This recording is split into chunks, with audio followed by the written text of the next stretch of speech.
नमस्कार, एस्ट्रो तक में आप सबका बहुत बहुत स्वागत है। मैं हूं प्रवीण मिश्र। चैत्र नवरात्रि कब से शुरू हो रही है?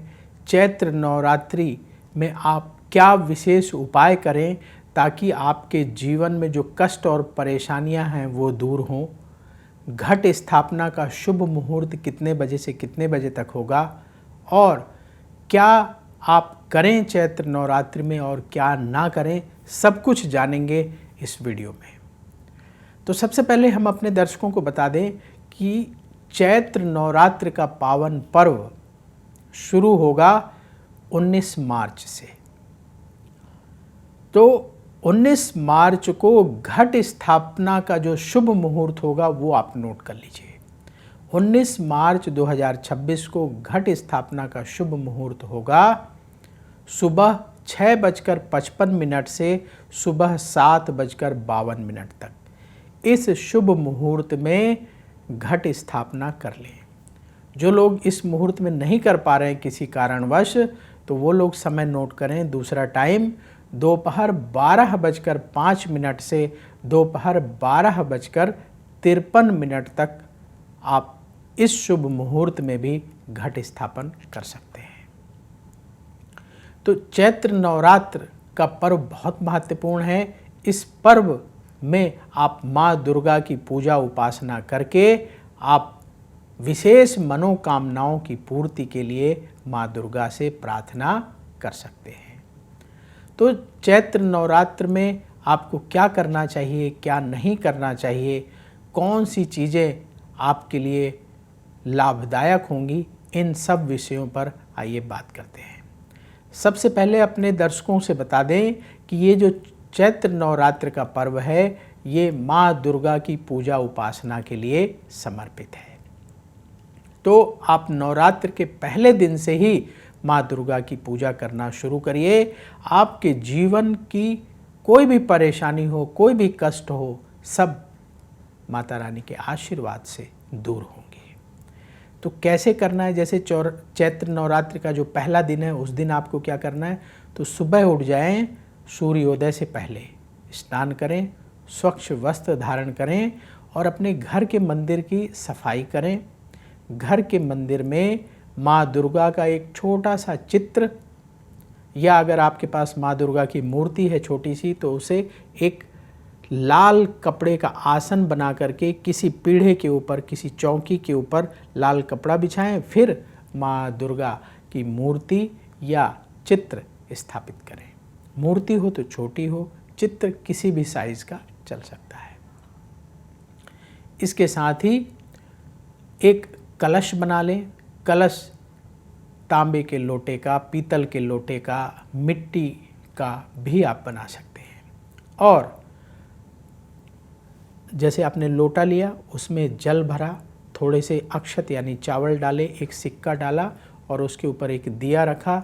दिए में चावल भर दीजिए, या आप उसका पीतल का लोटा ले रहे हैं, तांबे का लोटा ले रहे हैं तो स्टील की कटोरी भी रख सकते हैं, उसमें चावल रख दें। और फिर आम के पत्ते नीचे रख के उस कटोरी से दिए से दबा देंगे और फिर इसके बाद वो चावल उस कटोरी या उसमें दिए में रहेगा और फिर उसके ऊपर एक नारियल रखेंगे। नारियल को लाल कपड़े में लपेट करके स्थापित करना है। इस तरीके से कलश आप तैयार कर सकते हैं। बहुत सारे लोग जौ बोते हैं, बहुत सारे घरों में जौ बोने की परंपरा होती है, तो आप जौ भी बो सकते हैं। लेकिन अगर परंपरा नहीं है तो कोई ज़रूरी नहीं कि हर घर में जौ बोया ही जाए। इसके साथ ही बहुत सारे लोग अखंड दीपक जलाते हैं। तो अगर आपके परिवार में परंपरा है तो जलाइए, क्योंकि उसमें बड़ी सेवा की ज़रूरत होती है। रात भर देखना पड़ता है, घी समाप्त तो नहीं हो गया, घी बीच बीच में डालते रहना पड़ता है। नहीं तो सिर्फ पूजा के समय ही दीपक जलाना चाहिए। और माँ दुर्गा की पूजा सभी को करना चाहिए, जितना संभव हो उतनी पूजा करनी चाहिए। तो सुबह सबसे पहले चौकी में माँ दुर्गा का चित्र स्थापित कर लिया, एक कलश बनाकर रख लिया, एक घी का दीपक जला लिया और माँ दुर्गा को पुष्प की माला चढ़ाई, गंगा जल से स्नान कराया और तिलक लगाया, अक्षत अर्पित करेंगे और पुष्प की माला पहना करके प्रणाम करेंगे। ये हर कोई कर सकता है। फिर आप दुर्गा चालीसा का पाठ कर लीजिए, माँ दुर्गा की आरती कर लीजिए। जो लोग दुर्गा सप्तशती का पाठ करते हैं, आपका अभ्यास है पाठ करने का, तो आप पाठ कर लीजिए। जिन साधकों को अभ्यास नहीं है तो वो सिर्फ दुर्गा चालीसा का पाठ कर लें, बहुत सरल है, और माँ दुर्गा की आरती कर लें। जो लोग दुर्गा सप्तशती का पाठ करते हैं, उनके मन में जो टेंशन होती है, नेगेटिविटी होती है, वो सब दूर हो जाती है इन 9 दिनों में माँ दुर्गा की विशेष आराधना करने से। शत्रु से संबंधित अगर कोई बाधा होती है तो अगर आप दुर्गा सप्तशती का पाठ करते हैं, वो बाधा भी समाप्त होती है। दुर्गा सप्तशती का पाठ बहुत चमत्कारी है, हमारी जीवन की सभी परेशानियों को दूर करने की शक्ति दुर्गा सप्तशती के पाठ में है। तो आप दुर्गा सप्तशती का पाठ करके अपने जीवन की परेशानियों को दूर करने के लिए माँ भगवती से प्रार्थना कर सकते हैं। नवरात्रि में माँ दुर्गा के 9 स्वरूपों की पूजा की जाती है। पहला स्वरूप है माँ शैलपुत्री, दूसरा स्वरूप माँ ब्रह्मचारिणी, तीसरा स्वरूप माँ चंद्रघंटा, चौथा स्वरूप माँ कुष्मांडा, पांचवा स्वरूप माँ स्कंद माता, छठा स्वरूप माँ कात्यायनी, सातवां स्वरूप माँ कालरात्रि, आठवां स्वरूप माँ महागौरी और 9वां स्वरूप माँ सिद्धिदात्री। तो इन 9 दिनों में माँ दुर्गा के अलग अलग स्वरूपों की पूजा की जाती है। इस तरह से 9 दिन तक आप माँ दुर्गा की आराधना करके माता रानी से आशीर्वाद की आकांक्षा कर सकते हैं, प्रार्थना कर सकते हैं, अपने कष्टों को दूर करने की प्रार्थना कर सकते हैं। नवरात्रि में अष्टमी तिथि और नवमी तिथि का बड़ा महत्व बताया गया है। आपने भी देखा होगा कि अष्टमी तिथि और नवमी तिथि के दिन बहुत सारे घरों में कन्या पूजन किया जाता है। कुछ घरों में अष्टमी के दिन होता है, कुछ घरों में नवमी के दिन होता है। तो जो आपकी परिवार की परंपरा हो उसके अनुसार पूजन करें। अगर आपके परिवार में अष्टमी के दिन पूजा होती है तो अष्टमी के दिन कर लें कन्या पूजन, अगर नवमी के दिन होती है तो नवमी के दिन कर लें। कैसे करना है? सबसे पहले आपके घर परिवार के आसपास जो छोटी कन्याएं हैं जिन घरों में, वहाँ जा कर के प्रेम पूर्वक निमंत्रण दे करके आएँ कि हमें कल, एक दिन पहले निमंत्रण देना चाहिए, 2 दिन पहले भी दे सकते हैं कि हमारे घर में कल कन्या पूजन है, कृपया आप अपनी कन्याओं को लेकर के आएँ। तो निमंत्रण दे आएंगे। फिर इसके बाद जब कन्याएं आपके घर में आएंगी, उसके पहले बहुत सारी तैयारी करनी है, वो तैयारी कर लीजिए। जैसे स्वागत करना है कन्याओं का, पैर प्रक्षालन करके उनके पैर धो करके, तो उसके लिए कहाँ पर आपको पैर धोना है, पानी रख लीजिए और पीढ़ा रख लीजिए, पीढ़े में पैर रख करके कन्याओं का पैर धोना चाहिए। फिर एक आपके पास एक टॉवल या बड़ा सा कपड़ा हो, तौलिया हो जिससे पैर पोंछ सकें, और फिर कन्याओं के बैठने की आसन, कहाँ पर उन्हें बैठाएंगे, कैसे बैठाएंगे, तो वो आसन तैयार कर लीजिए। और इसके साथ ही कन्याओं का प्रिय भोजन तैयार करना चाहिए। लोग अपने हिसाब से भोजन बना लेते हैं तो फिर वो कन्याएं खाती नहीं हैं, तो आपको उतना बढ़िया पुण्य नहीं मिलेगा। देखिए, जिसको आपने अपने घर बुलाया है, अगर वो तृप्त होकर के जाए, प्रसन्न होकर के जाए, तो पुण्य ज़्यादा मिलता है। अगर हमने फॉर्मेलिटी कर दी तो फिर लाभ नहीं होता है। बहुत सारे लोग आजकल फॉर्मेलिटी कर रहे हैं जी, प्लास्टिक के आजकल प्लेटें मिलती हैं, प्लास्टिक के टिफ़िन के डिब्बे मिलते हैं जो जहर का काम करते हैं। उनमें अगर आपने भोजन रखा तो उसमें रखा भोजन जहर बन जाता है, और उस जहर के डब्बे में वो प्लास्टिक की जो टिफ़िन होती है, प्लेट होता है, उसमें पूरी, हलवा, काले चने रख करके मासूम कन्याओं को लोग दे देते हैं, और अगर बच्चे उसको खा लें तो वो जहर रूपी प्लास्टिक की प्लेट उन बच्चों को भी नुकसान करेगी, और सबसे ज़्यादा पाप पड़ेगा उस व्यक्ति को जिसने वो प्लेट खरीद करके उन कन्याओं को उसमें प्रसाद रख कर दिया है। उसको तो बहुत पाप पड़ने वाला है। इसलिए ऐसा कार्य बिल्कुल ना करें। आजकल बाज़ारों में आप देखेंगे नवरात्रि शुरू होगी ना, ये प्लास्टिक की घटिया प्लास्टिक की बहुत ही घटिया प्लास्टिक की प्लेट, बहुत ही घटिया प्लास्टिक की टिफ़िन बॉक्स मिलना शुरू हो जाएंगे। सस्ते मिलते हैं, वो लोग ले आते हैं, सस्ते, इजी है, रखना देना इजी है। भैया ये इजी के चक्कर में आप अपने ऊपर पाप मत ला दिए।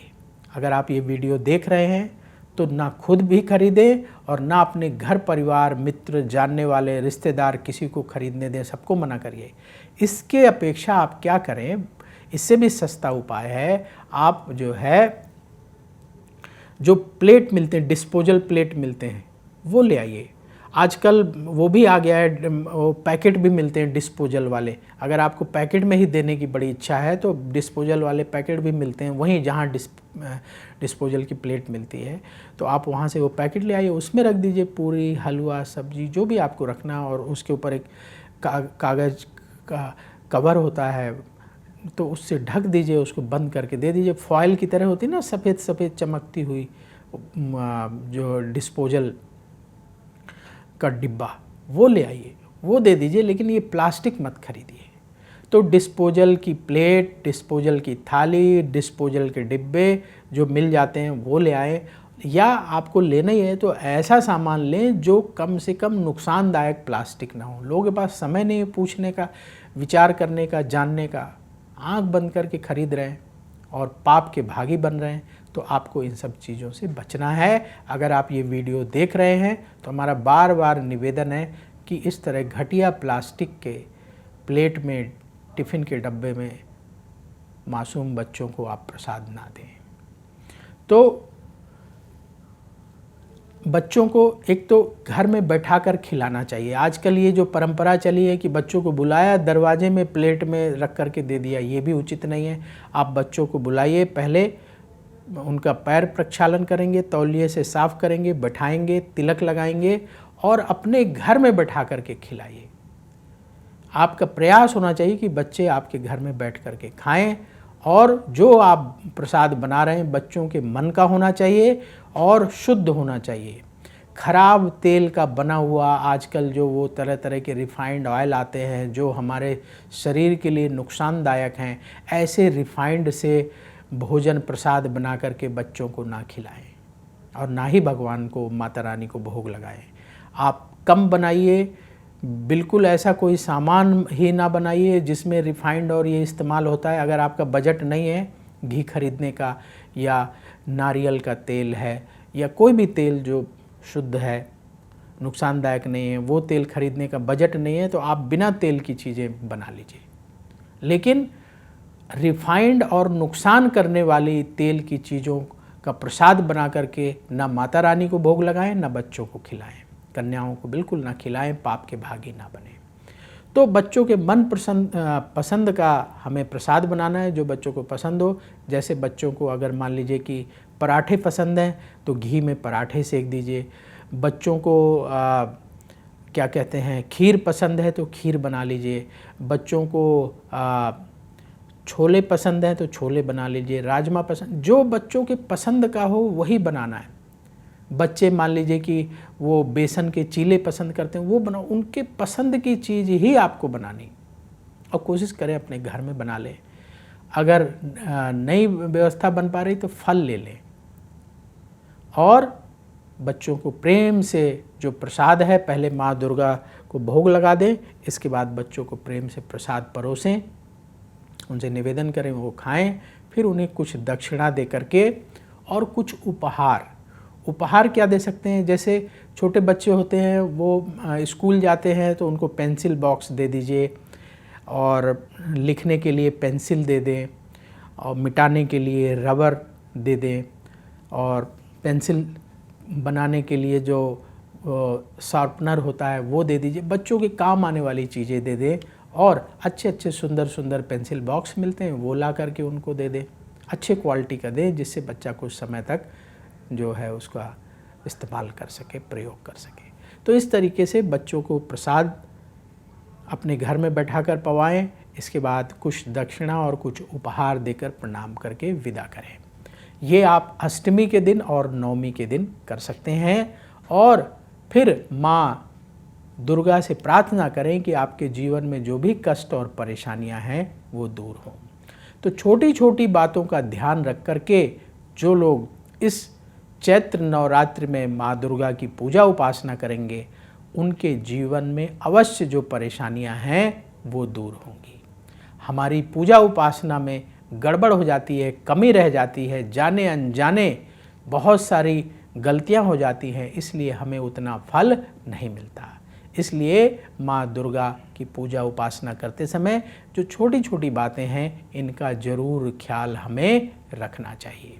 इसके साथ ही माता रानी की पूजा भक्ति भाव से करें। आपका भाव पवित्र होना चाहिए। जैसे मान लीजिए आपके पास कम समय है तो आप माँ दुर्गा की आरती कर लीजिए, प्रणाम करिए और अपने काम पर चले जाइए।